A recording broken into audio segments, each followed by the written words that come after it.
Well, today is a licorice day, buddies. This is the second day in a row I've been working on this one in licorice. This time, it's the peelable ones. Oh, wow. I might be getting diabetes. It's okay. These are gonna be our friend. Oh no! Ugh. That's right. We are cutting out every single thing that is wrong with this car. And what that is all this damn Toyota wiring. Any of that when it's powered by Chevy. Yeah, that's right. How to make a Toyota reliable? Drop a Chevy in it. Nah, I'm just joking. A lot of you guys are... Is there a ghost? A lot of these guys are saying that the best motor that you could put in here is this motor, but then I'm also getting a lot of comments saying that...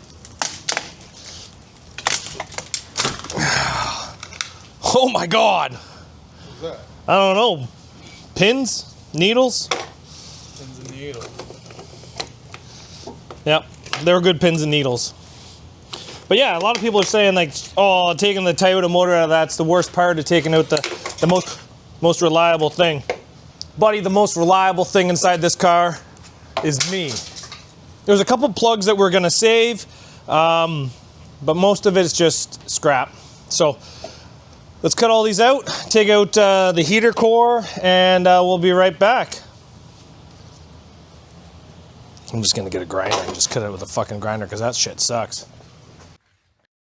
So we got the windshield out, we got the dash out, we got the heater core out, we got all the wiring out, we got everything out, got all the chunks of stuff out, and if you guys might take a look, I built a gas tank bracket for this. It's just bolted in. I realized this thing still had factory gas tank underneath it, so that had to go. And then we built our gas tank bracket. We got like I said, we got all the wiring out from behind the dash. It's just on a pile over there. Took the windshield out, and here's what we're gonna do now. We're gonna go get our NG Customs cage and start getting it in here. Now, a lot of you guys remember the NG Customs cage, and that's because it is the cage I've taken down to Meltdown every single time I have gone. I think this cage is super reliable, and I'm gonna go get it for you guys so you can see it. So we've gotten the NG Customs cage out. It's catching my hand. There's one upright. There's a door bar. There's a bar across the roof. Inside here, we have another crossbar. We're gonna go over here. We have one more upright, another door bar, and then there's the other crossbar across the ceiling. And then down here, we have the gas tank protector. Now these rules say it can be 28 inches. Last time I went to Meltdown, it was limited to 24 inches.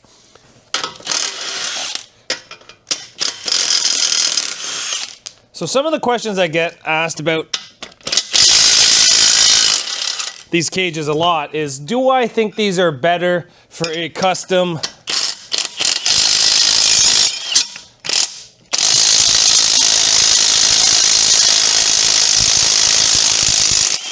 well, that thread's a little damaged. Do I think these are better than a complete custom one-off cage that you weld inside a car and then you scrap it? Well, there's two ways to look at that. You can say that,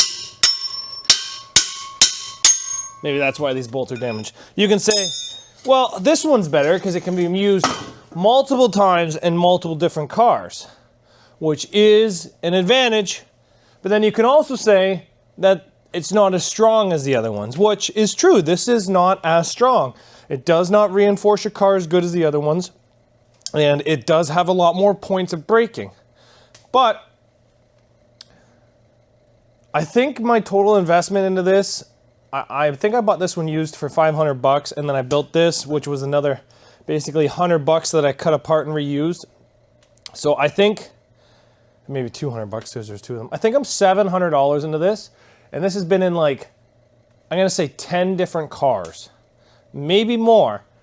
That $700 could not have done 10 cages in cars, even if I built the cages extremely shitty and cheap. So as you guys just seen, we just pulled out all those bolts. We're at 24 inches.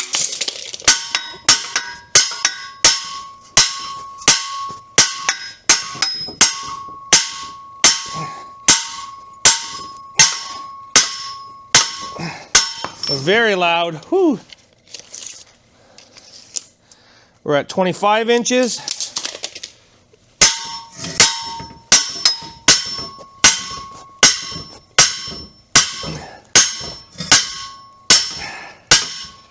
Okay, what are we at there? Gonna take a wild guess and say 28. 27 and a half. Our rules say 28. As far as I'm concerned, that's good.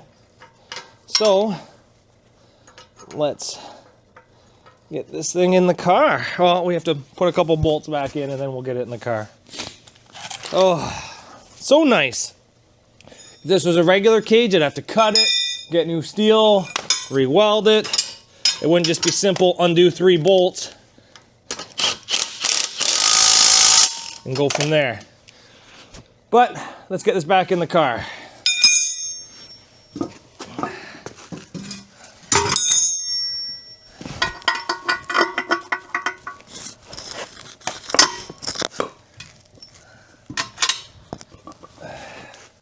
Well guys, in a period of about 1 hour and 30 minutes, we have the cage fully installed. The big thing with this cage is to make sure the space on the top crossbar and the space on the bottom crossbar are the same. We're 55.5 inches, so that's good. Because we did make it wider and this Camry is a little bit different than any other Camry we built before, we are having to modify our gas tank kickers up to the halo, but it's not that bad. We're just cutting them and then reworking them. I'm out of 3/4 inch hardware, so we're gonna go buy some, but we've got that side pretty much tack welded in, and it's looking pretty good. No real complaints. Everything went in super easy. I'm pretty happy with this. So that is one of the main advantages of these bolt-in cages. Let me go around and talk to you guys again. There's a little bit more work that we're gonna have to do to this cage off camera, mostly because I just don't have the hardware here.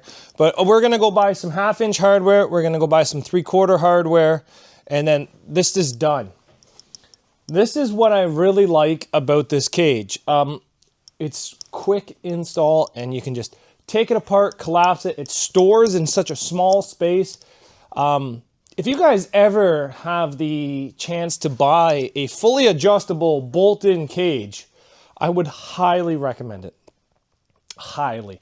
The guy that made this one, his name was Nick Green. He used to own a company called NG Customs here in Ontario, and unfortunately he doesn't make them anymore. So about once every 2 weeks, I search on Marketplace just for these cages. And if they ever pop up, I go buy them. I've got 3 now.